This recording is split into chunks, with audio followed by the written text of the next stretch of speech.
ನಮಸ್ಕಾರ ಗೆಳೆಯರೇ, ಈ ವಿಡಿಯೋದಲ್ಲಿ ಇವತ್ತಿನ ನಮ್ಮ ಮಾರ್ಕೆಟ್ ಪರ್ಫಾರ್ಮೆನ್ಸ್ ನ ಜೊತೆಗೆ ಹಲವಾರು ಇಂಡಿವಿಜುವಲ್ ಸ್ಟಾಕ್ ಗಳಿಗೆ ಸಂಬಂಧಪಟ್ಟಂತ ಅಪ್ಡೇಟ್ ಗಳನ್ನ ತಿಳ್ಕೊಳ್ಳುವಂತ ಪ್ರಯತ್ನವನ್ನು ಮಾಡೋಣ. ಮಾರ್ನಿಂಗ್ ವಿಡಿಯೋದಲ್ಲಿ ಹಲವು ಕಂಪನಿಗಳಿಗೆ ಸಂಬಂಧಪಟ್ಟಂತ ಅಪ್ಡೇಟ್ ಗಳನ್ನ ಕೊಟ್ಟಿದೆ, ಅವುಗಳ ಪರ್ಫಾರ್ಮೆನ್ಸ್ ಅನ್ನು ಅಬ್ಸರ್ವ್ ಮಾಡಿದಿರಿ ಅನ್ಕೊಳ್ತೀನಿ. ನೋಡೋಣ ಇವತ್ತು ಯಾವೆಲ್ಲ ಅಪ್ಡೇಟ್ ಗಳು ಬಂದಿದ್ದಾವೆ ತಿಳ್ಕೊಳ್ಳೋಣ. ಅದಕ್ಕಿಂತ ಮುಂಚೆ ಆಸ್ ಯೂಶುವಲ್ ಡಿಸ್ಕ್ಲೇಮರ್ ಕೊಡಕ್ಕೆ ಇಷ್ಟಪಡ್ತೀನಿ. ಇಲ್ಲಿ ಕವರ್ ಮಾಡ್ತಿರುವಂತ ಯಾವುದೇ ಸ್ಟಾಕ್ ಅನ್ನು ಕೂಡ ರೆಕಮೆಂಡ್ ಮಾಡ್ತಿಲ್ಲ. ನೀವು ಫರ್ದರ್ ಸ್ಟಡಿ ಮೆಡಿಟೇಷನ್ ತಗೊಳ್ಬಹುದು. ಆಸ್ ಎ ಎಜುಕೇಶನಲ್ ಪರ್ಪಸ್ ನಾನು ವಿಡಿಯೋ ಮುಂದೆ ತರ್ತಾ ಇದ್ದೀನಿ.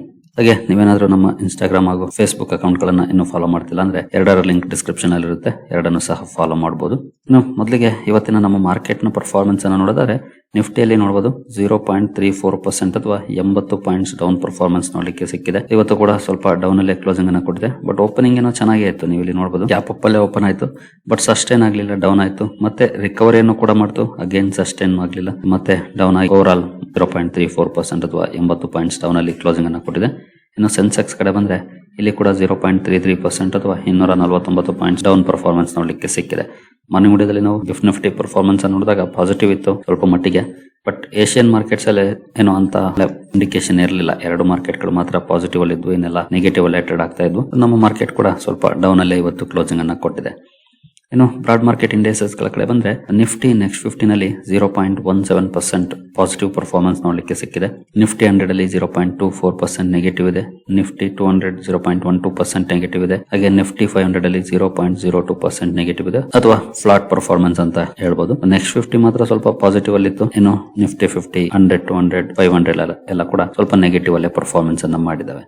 ಇನ್ನು ಮಿಡ್ ಕ್ಯಾಪ್ ಕಡೆ ಬಂದ್ರೆ ಮಿಡ್ ಕ್ಯಾಪ್ 50 ಡಿಸೆಂಟ್ ಪರ್ಫಾರ್ಮೆನ್ಸ್ ಅನ್ನ ಮಾಡಿದೆ. 0.42% ಪಾಸಿಟಿವ್ ಅಲ್ಲಿ ಪರ್ಫಾರ್ಮೆನ್ಸ್ ನೋಡಲಿಕ್ಕೆ ಸಿಕ್ಕಿದೆ. ಮಿಡ್ ಕ್ಯಾಪ್ 100 ಅಲ್ಲಿ 0.37% ಪಾಸಿಟಿವ್ ಪರ್ಫಾರ್ಮೆನ್ಸ್ ಇದೆ. ಹಾಗೆ ಮಿಡ್ ಕ್ಯಾಪ್ 150 ನಲ್ಲಿ 0.42% ಪಾಸಿಟಿವ್ ಅಲ್ಲಿ ಪರ್ಫಾರ್ಮೆನ್ಸ್ ಇದೆ. ಅಂದ್ರೆ ಇಲ್ಲಿ ಡಿಸೆಂಟ್ ಪರ್ಫಾರ್ಮೆನ್ಸ್ ಇದೆ. ನೆನೆ ರೀತಿ ಏನು ಡೌನ್ ಫಾಲ್ ಇಲ್ಲ, ಪಾಸಿಟಿವ್ ಅಲ್ಲಿ ಪರ್ಫಾರ್ಮೆನ್ಸ್ ನೋಡಲಿಕ್ಕೆ ಸಿಕ್ಕಿದೆ.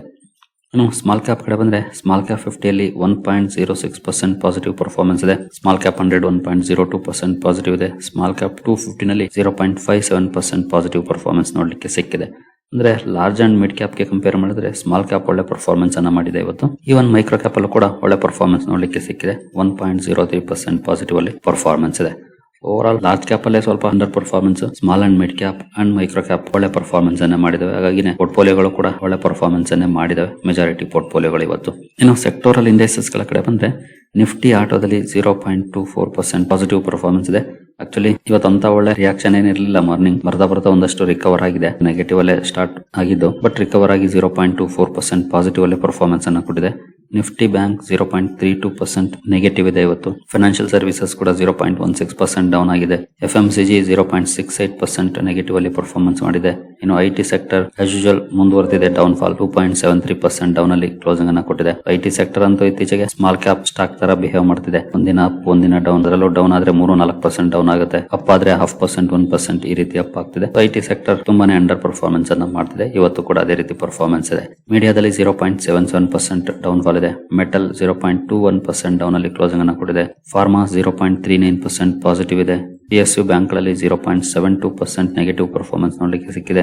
ರಿಯಾಲಿಟಿ ಕೂಡ ಒಳ್ಳೆ ಪರ್ಫಾರ್ಮೆನ್ಸ್ ಅನ್ನ ಮಾಡಿದೆ. 1.31% ಪಾಸಿಟಿವ್ ಅಲ್ಲಿ ಪರ್ಫಾರ್ಮ್ ಮಾಡಿದೆ. ಪ್ರೈವೇಟ್ ಬ್ಯಾಂಕ್ 0.43% ನೆಗೆಟಿವ್ ಇದೆ. ಹೆಲ್ತ್ ಕೇರ್ 0.16% ಪಾಸಿಟಿವ್ ಪರ್ಫಾರ್ಮ್ ಮಾಡಿದೆ. ಕನ್ಸ್ಯೂಮರ್ ಡ್ಯೂರಬಲ್ಸ್ ಅಲ್ಲೂ ಕೂಡ ಒಳ್ಳೆ ಪರ್ಫಾರ್ಮೆನ್ಸ್ ಇದೆ. 1.16% ಪಾಸಿಟಿವ್ ಇದೆ. ಆಯಿಲ್ ಅಂಡ್ ಗ್ಯಾಸ್ 0.17% ಪಾಸಿಟಿವ್ ಇದೆ. ಕೆಮಿಕಲ್ 1.42% ಪಾಸಿಟಿವ್ ಪರ್ಫಾರ್ಮೆನ್ಸ್ ಅನ್ನ ಮಾಡಿದೆ. ಓವರ್ ಆಲ್ ಮಿಕ್ಸ್ಡ್ ರಿಯಾಕ್ಷನ್ ಇತ್ತು ಇವತ್ತು ಕೂಡ. ಕೆಲವು ಸೆಕ್ಟರ್ಸ್ ಪಾಸಿಟಿವ್ ಅಲ್ಲಿ ಪರ್ಫಾರ್ಮ್ ಮಾಡಿದ್ರೆ, ಕೆಲವು ಸೆಕ್ಟರ್ಸ್ ನೆಗೆಟಿವ್ ಅಲ್ಲಿ ಪರ್ಫಾರ್ಮೆನ್ಸ್ ಅನ್ನ ಮಾಡಿದ್ದಾವೆ. ಅದರಲ್ಲಿ IT ಸೆಕ್ಟರ್ ಜಾಸ್ತಿನೇ ನೆಗೆಟಿವ್ ಆಗಿ ರಿಯಾಕ್ಟ್ ಮಾಡಿತು. ಇನ್ನು ಕನ್ಸ್ಯೂಮರ್ ಡ್ಯೂರಬಲ್ಸ್, ಕೆಮಿಕಲ್ ಹಾಗೂ ರಿಯಾಲಿಟಿ ಸೆಕ್ಟರ್ ಅಲ್ಲಿ ಒಳ್ಳೆ ಪರ್ಫಾರ್ಮೆನ್ಸ್ ನೋಡಲಿಕ್ಕೆ ಸಿಕ್ಕಿದೆ ಇವತ್ತು. ಇನ್ನು ಗ್ಲೋಬಲ್ ಮಾರ್ಕೆಟ್ ಗಳ ಪರ್ಫಾರ್ಮೆನ್ಸ್ ಯಾವ ರೀತಿ ಇದೆ ಅಂತ ನೋಡಿದ್ರೆ ಯುರೋಪಿಯನ್ ಮಾರ್ಕೆಟ್ ಗಳು ನೋಡಬಹುದು. ಅಲ್ಲೂ ಕೂಡ ಒಳ್ಳೆ ಪರ್ಫಾರ್ಮೆನ್ಸ್ ಇದೆ. ಆಕ್ಚುಲಿ 0.62, 1.39, 1.18, 0.6, 1.26 ಈ ರೀತಿ ಪಾಸಿಟಿವ್ ಪರ್ಫಾರ್ಮೆನ್ಸ್ ಇದೆ. ನಮ್ಮ ಮಾರ್ಕೆಟ್ ನಲ್ಲಿ ಒಳ್ಳೆ ಪರ್ಫಾರ್ಮೆನ್ಸ್ ಅನ್ನು ನೋಡಲಿಕ್ಕೆ ಸಿಗ್ಲಿಲ್ಲ. ಈವನ್ ಏಷ್ಯನ್ ಮಾರ್ಕೆಟ್ ಗಳು ಕೂಡ ಒಳ್ಳೆ ಪರ್ಫಾರ್ಮೆನ್ಸ್ ಅನ್ನ ಮಾಡ್ತಿದ್ದಾವೆ. ಮಾರ್ನಿಂಗ್ ಸ್ವಲ್ಪ ನೆಗೆಟಿವ್ ಇದ್ರೂ ಕೂಡ ಆ ನಂತರ ಅಲ್ಲೂ ಕೂಡ ರಿಕವರಿ ಆಗಿದೆ. ಒಂದಷ್ಟು ಪಾಸಿಟಿವ್ ಪರ್ಫಾರ್ಮೆನ್ಸ್ ನೋಡಲಿಕ್ಕೆ ಸಿಗ್ತಾ ಇದೆ ಏಷ್ಯನ್ ಮಾರ್ಕೆಟ್ ಅಲ್ಲೂ ಕೂಡ. ಇನ್ನು ಕ್ರೂಡ್ ಅಲ್ಲಿ ಯಾವ ರೀತಿ ಪರ್ಫಾರ್ಮೆನ್ಸ್ ಇದೆ ಅಂತ ನೋಡಿದ್ರೆ ಫ್ಲಾಟ್ ಇದೆ. ಏನಂತ ಬಿಗ್ ಬದಲಾವಣೆಗಳೇನಾಗಿಲ್ಲ. ಮಾರ್ನಿಂಗ್ ನೋಡಿದಾಗ more than 0.5% ಪಾಸಿಟಿವ್ ಅಲ್ಲೇ ಪರ್ಫಾರ್ಮ್ ಮಾಡಿತ್ತು. ಬಟ್ ಇವಾಗ ಏನಂತ ಪರ್ಫಾರ್ಮೆನ್ಸ್ ಇಲ್ಲ, ಫ್ಲಾಟ್ ಆಗಿದೆ ನೋಡಬಹುದು. ಏನು ಮುಂದುವರೆ ಮುಂಚೆ ಡಿಸ್ಕ್ರಿಪ್ಷನ್ ಅಲ್ಲಿ ಅಕೌಂಟ್ ನ ಓಪನ್ ಮಾಡ್ಕೊಳ್ಳುವಂತ ಲಿಂಕ್ ಇದೆ. ಇಂಟ್ರೆಸ್ಟ್ ಇರೋರು ಅಕೌಂಟ್ ಅನ್ನು ಓಪನ್ ಮಾಡ್ಕೊಳ್ಬಹುದು. ಹೂಡಿಕೆಗೆ ಸಂಬಂಧಪಟ್ಟಂತೆ ನಿಮ್ಗೆ ಏನಾದ್ರು ಸಪೋರ್ಟ್ ಬೇಕು ಅಂದ್ರೆ ಇಲ್ಲಿರುವಂತಹ ನಂಬರ್ಗಳ ಮೂಲಕ ನಮ್ಮ ಟೀಮ್ ನ ಸಂಪರ್ಕ ಮಾಡಬಹುದು. ಬಟ್ ಸಪೋರ್ಟ್ ಸಿಗಬೇಕು ಅಂದ್ರೆ ನೀವು ನಮ್ಮ ಮೂಲಕ ಅಕೌಂಟ್ ಅನ್ನು ಓಪನ್ ಮಾಡ್ಕೊಂಡಿರ್ಬೇಕಾಗುತ್ತೆ. ಹಾಗಾಗಿ ಡಿಸ್ಕ್ರಿಪ್ಷನ್ ಅಲ್ಲಿ ಇರುವಂತಹ ಲಿಂಕ್ ಅನ್ನು ಬಳಸಿಕೊಂಡು ಅಕೌಂಟ್ ಅನ್ನು ಓಪನ್ ಮಾಡ್ಕೊಳ್ಬಹುದು. ಇನ್ನು ಇವತ್ತು ಆಟೋ ಸೆಕ್ಟರ್ ಅಲ್ಲಿ ಒಂದಷ್ಟು ರಿಯಾಕ್ಷನ್ ನೋಡ್ಲಿಕ್ಕೆ ಸಿಕ್ಕಿದ ಪ್ರಮುಖ ಕಾರಣ ಅಂತಂದ್ರೆ ಡೆಲ್ಲಿ ಇವಿ ಪಾಲಿಸಿ ಒಂದಷ್ಟು ಇಂಪ್ಯಾಕ್ಟ್ ಮಾಡಿದೆ. ಪರ್ಟಿಕ್ಯುಲರ್ ಸ್ಟಾಕ್ ಗಳಲ್ಲಿ, ಎಲ್ಲಾ ಸ್ಟಾಕ್ ಗಳಲ್ಲಿ ಅಂತ ಏನಲ್ಲ, ಪರ್ಟಿಕ್ಯುಲರ್ ಸ್ಟಾಕ್ ಗಳಲ್ಲಿ ಎಸ್ಪೆಷಲಿ ಜನವರಿ 1ರಿಂದಾನೇ ಒಂದಷ್ಟು ಬದಲಾವಣೆಗಳು ಜಾರಿಗೆ ಬರ್ತಾ ಇದೆ. ಇವನ್ 2028 ಏಪ್ರಿಲ್ ಇಂದ ಟೂ ವೀಲರ್ ಏನಿರುತ್ತೆ ಅವುಗಳನ್ನ ಅಂದ್ರೆ ಪೆಟ್ರೋಲ್ ಬೈಕ್ಸ್ ಅನ್ನ ರಿಜಿಸ್ಟ್ರೇಷನ್ ಸ್ಟಾಪ್ ಮಾಡುವಂತ ಅನೌನ್ಸ್ಮೆಂಟ್ ಅನ್ನ ಮಾಡಿದೆ. ಬಟ್ ಇನ್ನೂ ಸಮಯ ಇದೆ. ಬಟ್ ಸ್ಟಿಲ್ ಓವರ್ ಆಲ್ ನೋಡಿದ್ರೆ ನೋಡಬಹುದು 2.5% ಮಾರ್ಕೆಟ್ ಶೇರ್ ಇದೆ ಡೆಲ್ಲಿ ಒಂದೇ ಟೂ ವೀಲರ್ ಮಾರ್ಕೆಟ್ ಅಲ್ಲಿ. ಏನಂತ ಬಿಗ್ ಮಾರ್ಕೆಟ್ ಶೇರ್ ಅಲ್ಲ, ಬಟ್ ಸ್ಟಿಲ್ ಒಂದಷ್ಟು ಇಂಪ್ಯಾಕ್ಟ್ ಆಗುವಂತ ಸಾಧ್ಯತೆಗಳಿರುತ್ತೆ. ಬಟ್ ಇನ್ನು ಜಾರಿಗೆ ಬರೋದು 2028 ಆದ್ರೂ ಕೂಡ ಯೂಶುವಲಿ ಪರ್ಚೇಸ್ ಮಾಡುವಂತವ್ರು ಸ್ವಲ್ಪ ಕಾಶಿಯಸ್ ಆಗ್ತಾರೆ. ಯಾರು ನೆಕ್ಸ್ಟ್ 2 ವರ್ಷಕ್ಕೆ ಮತ್ತೆ ಗಾಡಿ ಚೇಂಜ್ ಮಾಡ್ಬೇಕಾಗುತ್ತೆ ಅಂತ ಇವಾಗಿಂದನೇ ಇವಿಗೆ ಹೋಗೋದಕ್ಕೆ ಶುರು ಮಾಡಬಹುದು.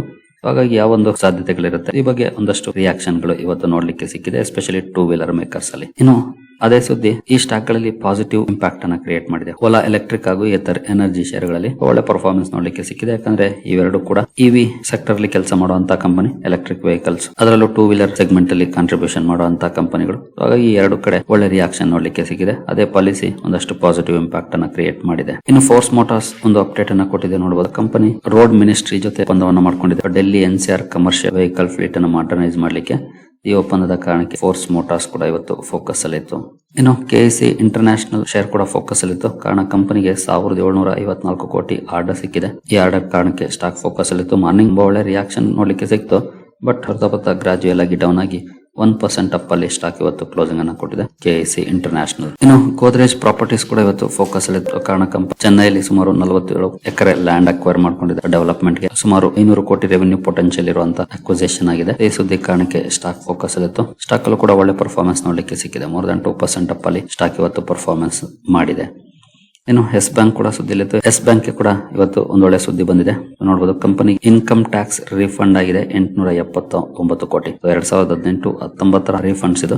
ಖಂಡಿತ ಕಂಪನಿಗಂತೂ ಒನ್ ಟೈಮ್ ಗೇನ್ ಚೆನ್ನಾಗಿ ಆಗಿದೆ. 879 ಕೋಟಿ ರೀಫಂಡ್ ಆಗಿದೆ. ಈ ಸುದ್ದಿ ಕಾರಣಕ್ಕೆ ಸ್ಟಾಕ್ ಫೋಕಸ್ ಅಲ್ಲಿತ್ತು. ಬಟ್ ಸ್ಟಾಕ್ ಅಲ್ಲಿ ಪೊಸಿಟಿವ್ ಇಂಪ್ಯಾಕ್ಟ್ ಆಗಲಿಲ್ಲ. ಮೋರ್ ದನ್ 3% ಡೌನ್ ಅಲ್ಲಿ ಸ್ಟಾಕ್ ಕ್ಲೋಸಿಂಗ್ ಅನ್ನ ಕೊಟ್ಟಿದೆ. ಇನ್ನು ವಾರಿ ಎನರ್ಜೀಸ್ ಕೂಡ ಸುದ್ದಿಲಿತ್ತು. ಕಾರಣ ಕಂಪನಿಯ ಸಬ್ಸಿಡಿಯರಿಗೆ ಒಂದು ಆರ್ಡರ್ ಸಿಕ್ಕಿದೆ. 236 ಮೆಗಾವ್ಯಾಟ್ ಸಾಮರ್ಥ್ಯದ ಸೋಲಾರ್ ಮಾಡ್ಯೂಲ್ ಸಪ್ಲೈ ಮಾಡುವಂತ ಆರ್ಡರ್ ಸಿಕ್ಕಿದೆ.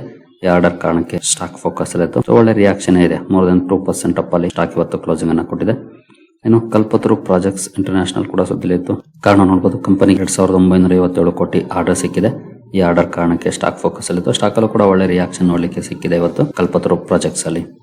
ಇನ್ನು ಸುಜ್ಲೋನ್ ಎನರ್ಜಿ ಕೂಡ ಸುದ್ದಿಲಿತ್ತು. ಇಲ್ಲೂ ಕೂಡ ಒಳ್ಳೆ ರಿಯಾಕ್ಷನ್ ಇದೆ. ನಿಯರ್ಲಿ 3% ಅಪ್ ಅಲ್ಲಿ ಸ್ಟಾಕ್ ಕ್ಲೋಸಿಂಗ್ ಅನ್ನ ಕೊಟ್ಟಿದೆ. ಈ ಕಂಪನಿ ಕೂಡ ಒಂದು ಆರ್ಡರ್ ಅನ್ನು ಪಡ್ಕೊಂಡಿದೆ ನೋಡಬಹುದು. 105 ಮೆಗಾವ್ಯಾಟ್ ಆರ್ಡರ್ ಕಂಪನಿಗೆ ಸಿಕ್ಕಿದೆ. ನೆಕ್ಸ್ಟ್ ಜನರೇಷನ್ ಟರ್ಬೈನ್ ಗೆ ಸಂಬಂಧಪಟ್ಟಂತ ಆರ್ಡರ್ ಇದು ಸನ್ಸೂರ್ ಎನರ್ಜಿಯಿಂದ ಸಿಕ್ಕಿರುವಂತದ್ದು. ಈ ಆರ್ಡರ್ ಕಾರಣಕ್ಕೆ ಸ್ಟಾಕ್ ಫೋಕಸ್ ಅಲ್ಲಿತ್ತು. ಸ್ಟಾಕ್ ಅಲ್ಲೂ ಕೂಡ ಒಳ್ಳೆ ಪರ್ಫಾರ್ಮೆನ್ಸ್ ಇದೆ. ಇನ್ನು ಇಮಾದ್ರಿ ಸ್ಪೆಷಾಲಿಟಿ ಕೆಮಿಕಲ್ಸ್ ಕೂಡ ಸುದ್ದಿಲಿತ್ತು. ಕಾರಣ company EV battery materials manufacturing ಫೆಸಿಲಿಟಿಯಲ್ಲಿ ಇನ್ವೆಸ್ಟ್ಮೆಂಟ್ ಮಾಡುವಂತ ಅನೌನ್ಸ್ಮೆಂಟ್ ಅನ್ನು ಮಾಡಿದೆ. 100 ಗಿಗಾವ್ಯಾಟ್ ಅವರ್ ಮ್ಯಾನುಫ್ಯಾಕ್ಚರಿಂಗ್ ಫೆಸಿಲಿಟಿಯನ್ನು ಸ್ಥಾಪನೆ ಮಾಡೋ ಬಗ್ಗೆ ಈ ಸುದ್ದಿ ಕಾರಣಕ್ಕೆ ಇಮಾದ್ರಿ ಸ್ಪೆಷಾಲಿಟಿ ಕೂಡ ಫೋಕಸ್ ಅಲ್ಲಿತ್ತು. ಸ್ಲೈಟ್ಲಿ ಪಾಸಿಟಿವ್ ಪರ್ಫಾರ್ಮೆನ್ಸ್ ನೋಡ್ಲಿಕ್ಕೆ ಸಿಕ್ಕಿದೆ ಇವತ್ತು. ಇನ್ನು SRM ಕಾಂಟ್ರಾಕ್ಟರ್ಸ್ ಕೂಡ ಸುದ್ದಿಲಿತ್ತು. ಕಾರಣ ನೋಡಬಹುದು. 501 ಕೋಟಿ ಮೊತ್ತದ ಆರ್ಡರ್ ಅನ್ನ ಕಂಪನಿ MSIDC ಇಂದ ಪಡ್ಕೊಂಡಿದೆ. ಈ ಸುದ್ದಿ ಕಾರಣಕ್ಕೆ SRM ಕಾಂಟ್ರಾಕ್ಟರ್ಸ್ ಕೂಡ ಫೋಕಸ್ ಅಲ್ಲಿತ್ತು. ಇಲ್ಲೂ ಕೂಡ ಒಳ್ಳೆ ಪರ್ಫಾರ್ಮೆನ್ಸ್ ನೋಡ್ಲಿಕ್ಕೆ ಸಿಕ್ಕಿದೆ. 1.5% ಅಪ್ ಅಲ್ಲಿ ಸ್ಟಾಕ್ ಕ್ಲೋಸಿಂಗ್ ಅನ್ನ ಕೊಟ್ಟಿದೆ. ನಂತರ ರೈಲ್ಟೆಲ್ ಕಾರ್ಪೊರೇಷನ್ ಒಂದು ಸಣ್ಣ ಆರ್ಡರ್ ಅನ್ನು ಪಡ್ಕೊಂಡಿದೆ. ಸುಮಾರು 13 ಕೋಟಿ ಆರ್ಡರ್ ಅನ್ನು ರೈಲ್ಟೆಲ್ ಪಡ್ಕೊಂಡಿದೆ. ಈ ಸುದ್ದಿ ಕಾರಣಕ್ಕೆ ರೈಲ್ಟೆಲ್ ಕೂಡ ಫೋಕಸ್ ಅಲ್ಲಿತ್ತು. ಇಲ್ಲೂ ಕೂಡ ಒಳ್ಳೆ ಪರ್ಫಾರ್ಮೆನ್ಸ್ ನೋಡ್ಲಿಕ್ಕೆ ಸಿಕ್ಕಿದೆ ಇವತ್ತು. ಇನ್ನು ಕೋಲ್ ಇಂಡಿಯಾ ಕಂಪನಿ 2030 1900 ಕೋಟಿಯನ್ನ ರಿಸರ್ಚ್ ಅಂಡ್ ಡೆವಲಪ್ಮೆಂಟ್ ಗೆ ಹೂಡಿಕೆ ಮಾಡೋ ಬಗ್ಗೆ ಅನೌನ್ಸ್ಮೆಂಟ್ ಅನ್ನ ಮಾಡಿದೆ. ಈ ಸುದ್ದಿ ಕಾರಣಕ್ಕೆ ಸ್ಟಾಕ್ ಫೋಕಸ್ ಅಲ್ಲಿತ್ತು ಇವತ್ತು. ಇನ್ನು ಸೀಗಲ್ ಇಂಡಿಯಾ ಕೂಡ ಸುದ್ದಿಲಿತ್ತು. ಕಂಪನಿ ಡೆಲ್ಲಿ ರೋಡ್ ಪ್ರಾಜೆಕ್ಟ್ ಅಲ್ಲಿ ಲೋಯೆಸ್ಟ್ ಬಿಡ್ಡರ್ ಆಗಿ ಹೊರ ಬಂದಿದೆ. ಆ ಕಾರಣದಿಂದ ಸುದ್ದಿಲಿತ್ತು. ಬಟ್ ಸ್ಟಾಕ್ ಅಲ್ಲಿ ಅಂತ ಒಳ್ಳೆ ರಿಯಾಕ್ಷನ್ ಬರಲಿಲ್ಲ. 1.5% ಡೌನ್ ಅಲ್ಲಿ ಸ್ಟಾಕ್ ಕ್ಲೋಸಿಂಗ್ ಅನ್ನ ಕೊಟ್ಟಿದೆ. ಇನ್ನು ಅವಾಂಟೆಲ್ ಕೂಡ ಸುದ್ದಿಲಿತ್ತು. ಕಾರಣ ಕಂಪನಿ 83 ಕೋಟಿ ಮೊತ್ತದ ಆರ್ಡರ್ ಅನ್ನು ಪಡ್ಕೊಂಡಿದೆ ಜೆಟ್ ವರ್ಕ್ ಮ್ಯಾನುಫ್ಯಾಕ್ಚರಿಂಗ್ ಬಿಸ್ನೆಸ್ ಇಂದ. ಈ ಸುದ್ದಿ ಕಾರಣಕ್ಕೆ ಸ್ಟಾಕ್ ಫೋಕಸ್ ಅಲ್ಲಿತ್ತು. ಸ್ಟಾಕ್ ಅಲ್ಲಿ ಒಳ್ಳೆ ರಿಯಾಕ್ಷನ್ ಇದೆ. ನಿಯರ್ಲಿ 5% ಅಪ್ ಅಲ್ಲಿ ಸ್ಟಾಕ್ ಇವತ್ತು ಕ್ಲೋಸಿಂಗ್ ಅನ್ನ ಕೊಟ್ಟಿದೆ ಅವಾಂಟೆಲ್. ಸರಿಗಳೇ, ಈ ಎಲ್ಲ ಅಪ್ಡೇಟ್ಸ್ ನಿಮಗೆ ಇಷ್ಟ ಆಗಿದೆ ಅನ್ಕೊಳ್ತೀನಿ. ಹಾಗೆ ಡಿಸ್ಕ್ರಿಪ್ಷನ್ ಅಲ್ಲಿ ಅಕೌಂಟ್ ಅನ್ನು ಓಪನ್ ಮಾಡ್ಕೊಳ್ಳುವಂತ ಲಿಂಕ್ ಇದೆ. ಅಕೌಂಟ್ ಅನ್ನು ಓಪನ್ ಮಾಡ್ಕೊಳ್ಬಹುದು. ಜೊತೆಗೆ ಇನ್ಸ್ಟಾಗ್ರಾಮ್ ಹಾಗೂ ಫೇಸ್ಬುಕ್ ಅಕೌಂಟ್ ಗಳ ಲಿಂಕ್ ಕೂಡ ಇರುತ್ತೆ. ಅವುಗಳನ್ನು ಕೂಡ ಫಾಲೋ ಮಾಡಬಹುದು. ಸರಿಗಳೇ, ಮುಂದಿನ ವಿಡಿಯೋದಲ್ಲಿ ಸಿಗೋಣ. ಅಲ್ಲಿವರೆಗೂ ಜೈ ಹಿಂದ್, ಜೈ ಕರ್ನಾಟಕ.